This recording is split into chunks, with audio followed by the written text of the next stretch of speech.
The rest of the story. And this is a love story. A love story of Josephine and Earl.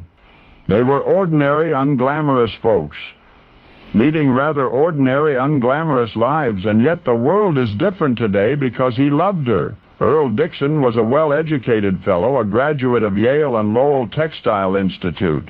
At age 24, he fell hopelessly in love with a young lady named Josephine Knight. They were married on December 6, 1917, and settled in New Brunswick, New Jersey. After months of marriage, it became quite clear to the newlyweds that they were truly meant for each other. Now, you know how sometimes after the honeymoon wears off, little, even monumental differences become apparent. It's all part of the getting-to-know-you period of adjustment. But it didn't happen that way for Earl and Josie. In fact, the longer they were man and wife, the more perfect their union seemed. But there was one thing about Josie that, well, rather surprised Earl, something he had not imagined during their courtship and which he now found distressing.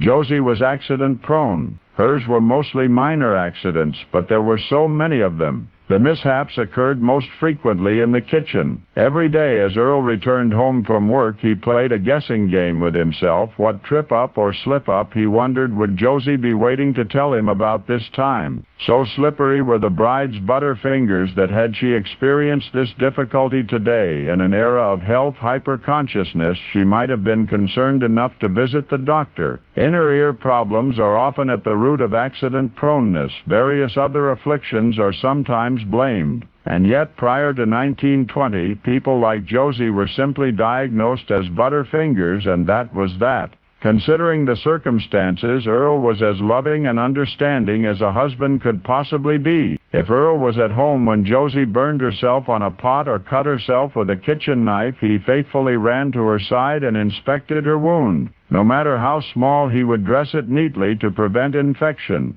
In fact, this happened so often, and he bandaged her so many times, that he devised a shortcut.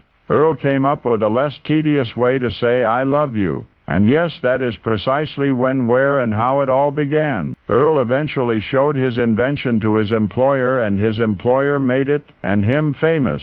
You see, Earl Dixon worked as a cotton buyer for a company called Johnson & Johnson. And what Earl created for his Butterfingers bride, and for the rest of us as well, is known today as the adhesive bandage, the Band-Aid. Only now, you know the rest of the story.